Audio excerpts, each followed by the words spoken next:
Welcome to Folklore Friday. Well, it's not Friday. I was late, so I'm doing it on Saturday. The conclusion of the tale I began last Tuesday of Fair Ellen of the Wood, or My Dear Girl, a retelling of the ballad of Robin Hood and the Minstrel. Let's see, where did we leave off? Let's see. Where did we leave off?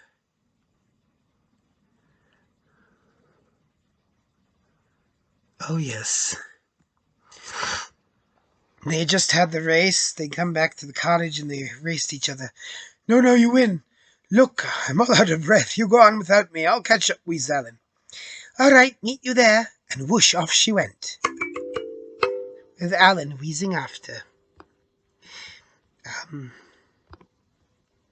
Okay. So, he finally arrived, and there was the witch Gwenllian looking down on him. So you are the rude young man who is taking a liking to my sweet little dear girl, she said crossly, but her scorn changed to laughter, and she helped him up. But you helped her too, and when I'm told, you paid well,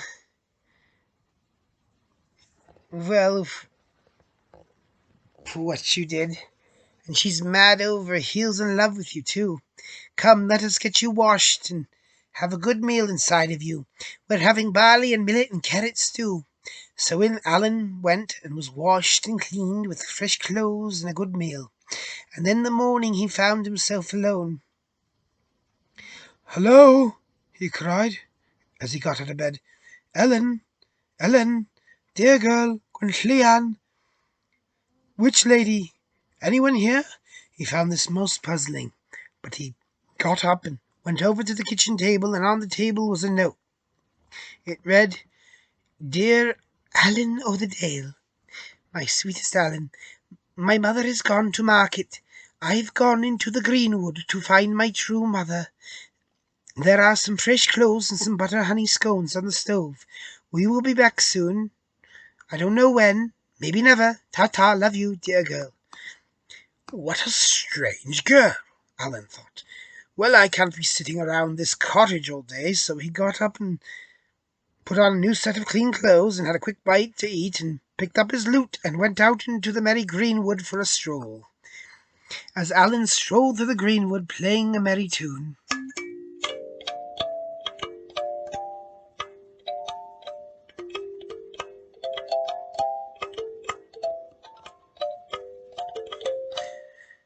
when all of a sudden he stopped, for he thought he heard the sound of a hunting horn not too far off. So he went to a nearby oak tree and began to climb it to get a better look, in hiding to see what was going on.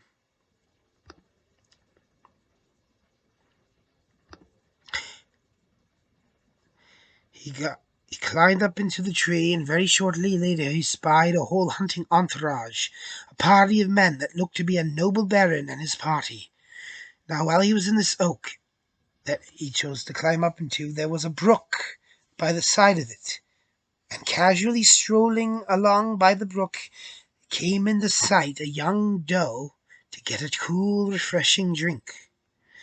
Ellen stared at the doe, and for some strange reason he got the strange sensation it was his own dear little girl. Could it be? He thought. In any case, I can't let those men find her, for they'll surely do her harm.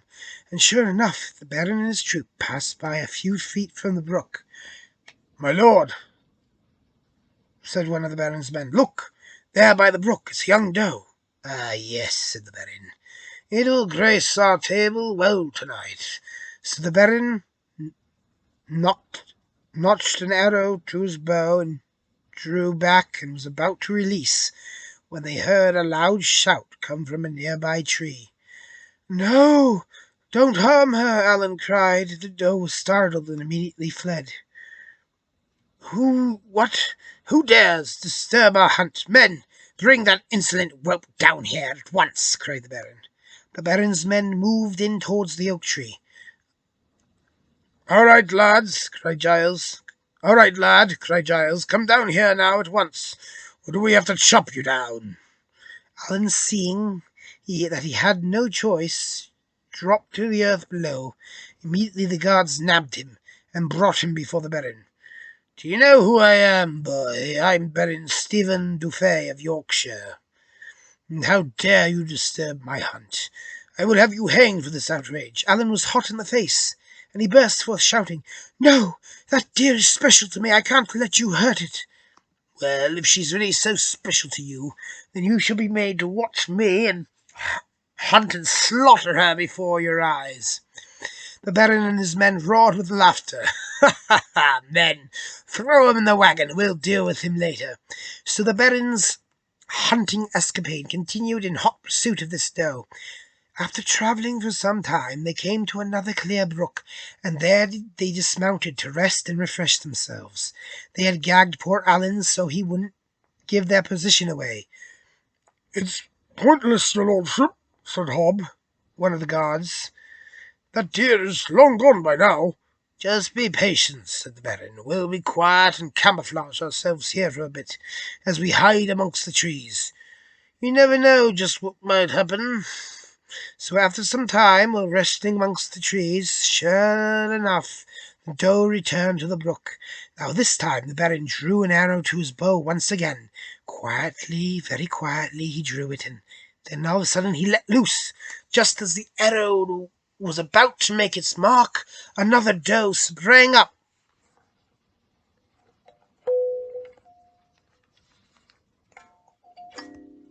Right in front of the older doe at the brook.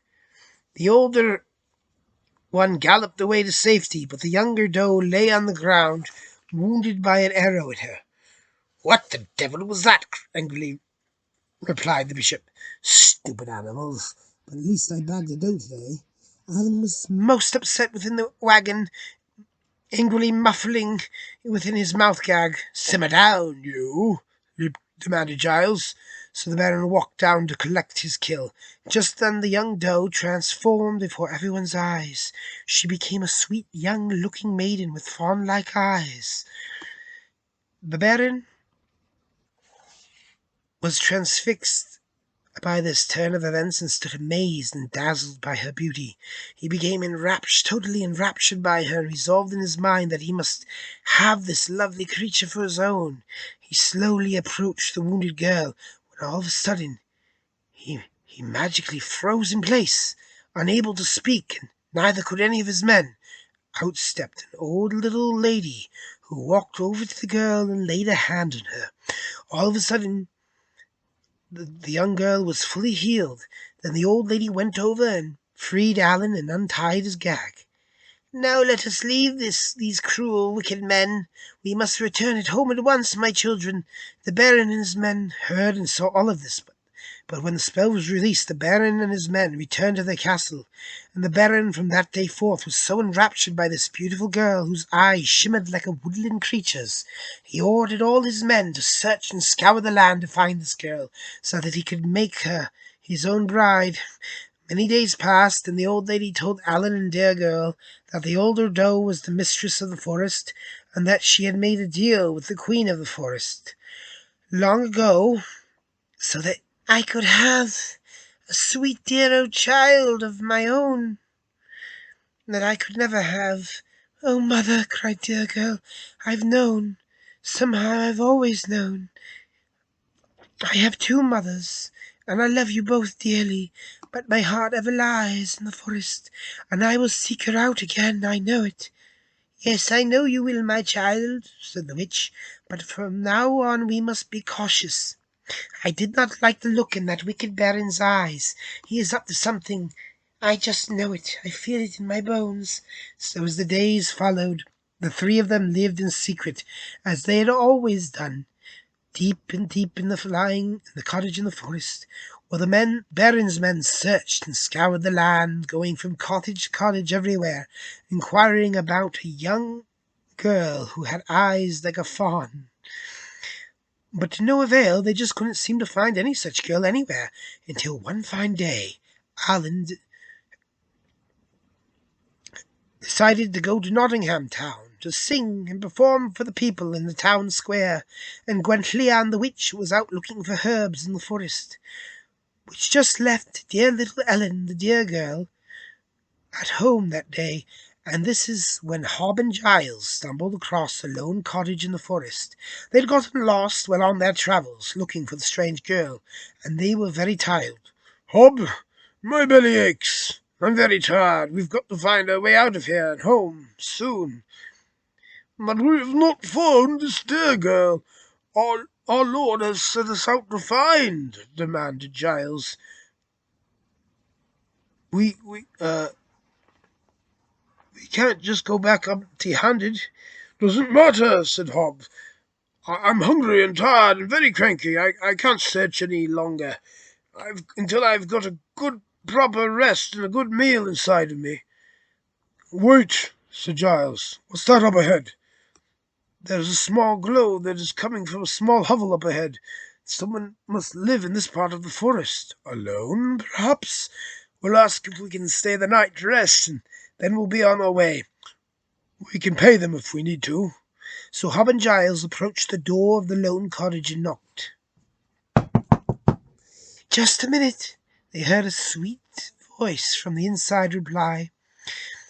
Dear Girl came forth and answered the door. As soon as Dear Girl saw these two men, she immediately recognized them for who they were, and gasped in fear and fainted. This shocked Giles and Hob. What the devil, Hob? You frightened the poor girl," cried Giles. "Never mind, Giles. Look at her face. Doesn't she look awfully familiar? This is the dear girl from that day in the woods with that boy, and that witch lady who put that spell on us. What luck! We've found her at last! And I was getting so hungry too. Now we can return home to our Lord the Baron." Of course, it took them a while to finally find their way out of the forest, but because they'd found her, the one they'd sought for so long, their spirits had risen, and at last they returned to Baron Stephen Dufay's estate. "Good work, you two," cried the Baron. "You two shall be richly rewarded. Now go and change and roast and feast to your heart's delight. Now I have my future bride." "Wake up, girl," the Baron said. Dear Girl woke up, and there before her eyes was the greedy Baron, who was curling his moustache and goatee, and grinning a wicked smile on his face. "No!" cried Dear Girl. How did I get here? What do you want? Do not touch me." "Never mind all that, oh sweet one, for soon you will be my bride, and we will live sweetly together for the rest of our days." "Never!" cried Dear Girl. "I will never marry you. I love sweet Elen and his beautiful flute, and he will rescue me, I swear, and then my mother, mistress of the forest, will make you pay." The Baron didn't really understand anything of what she spoke, but he cried, "Oh, that boy! So he loves you, does he? No wonder he was so keen on protecting the local wildlife. Well, I assure you, you will never see him again, for if he tries anything, we will be prepared." "I'll never marry you, you fiend!" cried Dear Girl, as she spat in his face. "Guards, take her to her room and have her serving woman wash and dress her properly. We'll be married in a few weeks' time, whether she wants it or no." So away poor Dear Girl was dragged, screaming, to be waited on and cleaned until the big day should arrive. Now we will return to young Alen, as he returned to the forest cottage that day, and there he found poor Gwenllian weeping. "Dear mother, why dost thou weep?" asked Alen. "Where is our dearest Dear Girl?" "She is gone, dear lad, and I know not where she is. I fear something terrible has happened to her." "Do not worry," cried Alen. "I will find her and bring her back. Nothing will stop me from bringing our sweet Dear Girl back home safe and sound." So brave Alen searched high and low, but to no avail. He knew not where to find her. So he went about to Nottingham Town to ask about the whereabouts of such a girl. While he was in Nottingham Town, Alen made a stop at the Blue Boar Inn, where he got into a talk with a local tinker, Wat of the Crabstaff by name. They had a few mugs of October ale together and a few venison pasties. Yes, lad, I know of the girl of which you speak. 'Twas only a few days ago the Baron Stephen du Fay had a herald in town making a proclamation that he found the woman of his dreams in the forest, and that soon, in a few weeks' time, come Sunday, the wedding would be held. "He can't!" cried Ellen. "I must find a way to stop him." "Well, lad," said Wat, "I don't know what to tell you. But she isn't your girl no longer, I can tell you that. When Baron Stephen du Fay wants something, he'll have it rain or shine, young minstrel lads will know. If I were you, I'd back off and let her go. You're sure to end up dead if you tangle with Baron Stephen du Fay again." "Unacceptable!" cried Ellen. With that he slammed his mug straight into the table and left. Ellen returned to Gwenllian in the woods and told her the plight dear girl was in. "Well, mother, what shall we do? We must do something. It's hopeless she can't be made to marry him. Never. I won't allow it," wept Ellen bitterly. But Gwenllian, the old witch, looked unconcerned. "Fear not, young one. I know of one who can help us. Follow me." So Gwenllian the witch led young Ellen far away to another forest a little further north, but not too far away. She led him to an old winding and ancient-looking oak tree that stood at the very centre of this old greenwood, and she stopped and took out a bugle horn. Ellen had never seen her with this before, but she put it to her lips, and she blew 3 blasts upon it.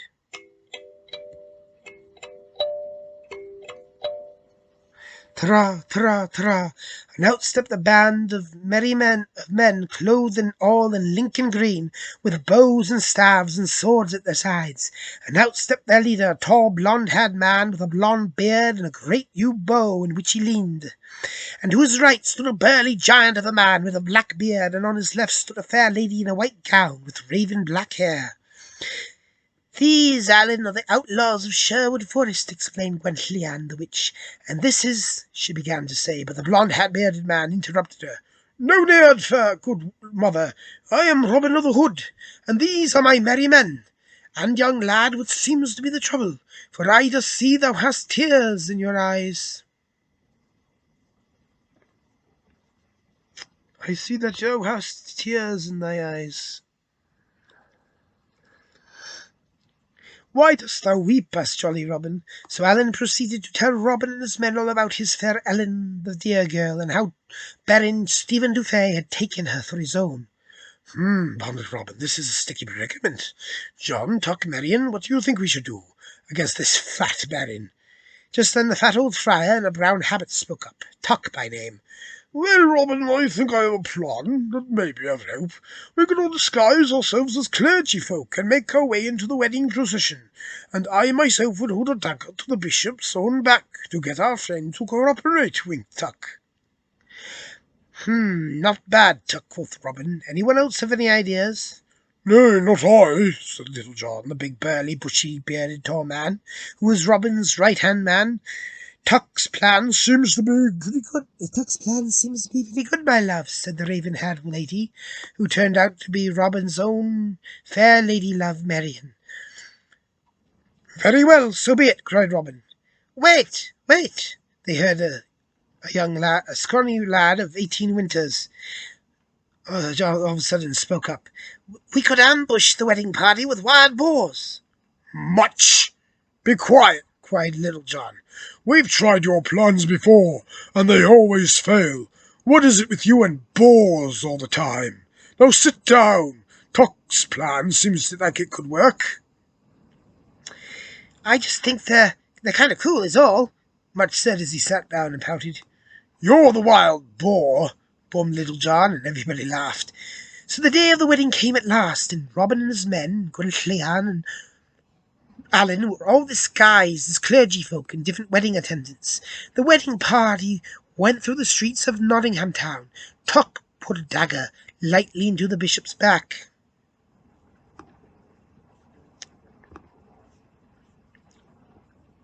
He put it into his back.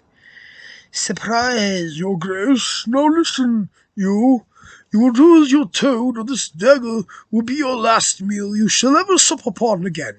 Doth thou understand?" said Tuck. The bishop nervously smiled and said, "Oh, brother friar, thou art making a terrible mistake. You will surely be hanged for this. I will do it. See to it that thou art excommunicated for sure." "Just keep walking, your grace," smiled Tuck. So the wedding procession was led to a great cathedral, and the bishop started to begin the rites. After a while, when he got to the part where he says, "And do you, Baron Stephen Dufay of Yorkshire, take this maiden to be your lawfully wedded wife for as long as you both shall live?" "Yes, I do, with all my heart," said the Baron, with a greedy grin on his face. "And you, fair Ellen of the Wood, take this man to be your lawfully wedded husband for as long as you both shall live?" All of a sudden, they heard a loud cry, "No, she doesn't!" And out stepped brave Ellen, uncloaking himself. "The boy from the forest!" cried the Baron. "Guard, seize him and arrest him at once!" cried the Baron. "Not so fast!" cried Robin, uncloaking himself. And out stepped jolly Robin, all uncloaked, and all his merry men as well. "A trick of the outlaws! Arrest them all!" cried the Baron. And with that the Baron grabbed hold of fair Ellen and disappeared with her behind a tapestry which was hidden behind the altar, crying, "I'll have you, married or no!" Ellen leaped forth to pursue the chase of his beloved, but he felt himself held back by a firm hand. It was Robin. "Nay, lad, let me handle him. He won't get far. You stay with the men and fight." And with that Ellen cried to all the men, "Fight on! If we die this day, then let us make such an end that it will be written in many a song and legend." And with that Robin leapt off behind the tapestry in hot pursuit of the Baron and Ellen. Behind the tapestry was a long winding tunnel of steps leading down to a secret chamber of the cathedral. Robin dashed at full speed down the long winding steps until at the very bottom the Baron stood at the entry to the cellar door, holding a blade to the fair Ellen's throat. "Come one step further, outlaw, and the fair lady gets it," he demanded. Robin was not afraid. He drew back his bow, and with an arrow notched in it. "Are you sure thou wishest to chance it? This shaft has a mighty sting, friend." Robin grinned. "Drop the bow now, outlaw. That's an order," cried the Baron. "Very well," said Robin, and with that he let loose his bow and arrow, which sped straight into the brain of the wicked Baron. I don't know who thou art, bold sir, but thou hast saved me," cried Ellen. "Come, sweet lady, we must return to the battle in the cathedral. Your dear Ellen is waiting. We must see how the battle doth transpire." So the two rushed up the stairs to the battle which lay between the outlaws and the Baron's men. "Stop!" cried Robin. "The Baron, your lord, the Baron is dead. I have slain him myself." Hearing this, the Baron's men lost all heart and didn't know what to do, so they all surrendered. The bishop was fuming. "You shall never get away with this, outlaw. The sheriff shall hear of this. He will hang you all." "I think not," cried Robin. "The sheriff will be dealt with another day, and we have always easily eluded him, and Prince John has other matters to concern himself with. Now it would seem to me that this is a joyous day. A wedding was going to take place here, and I see no reason why it still can't be. What say you, Tuck?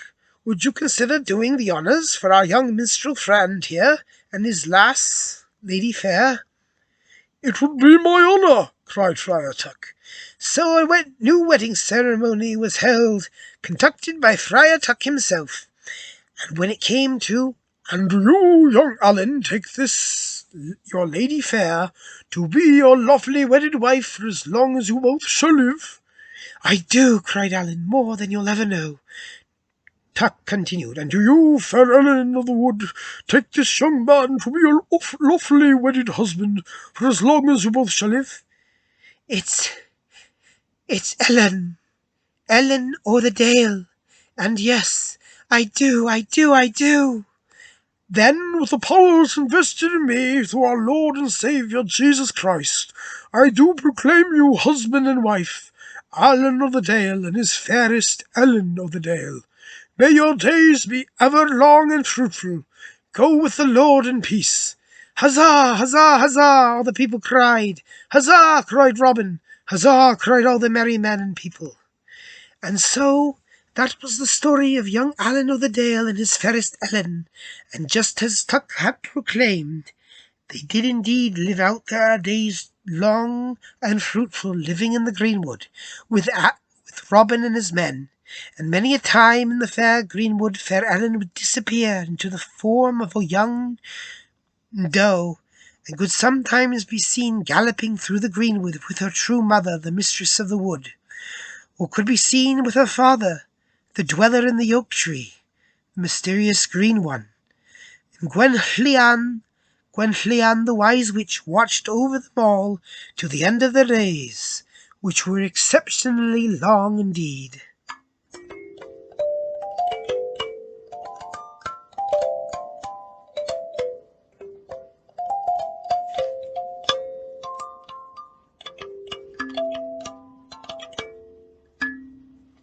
The end.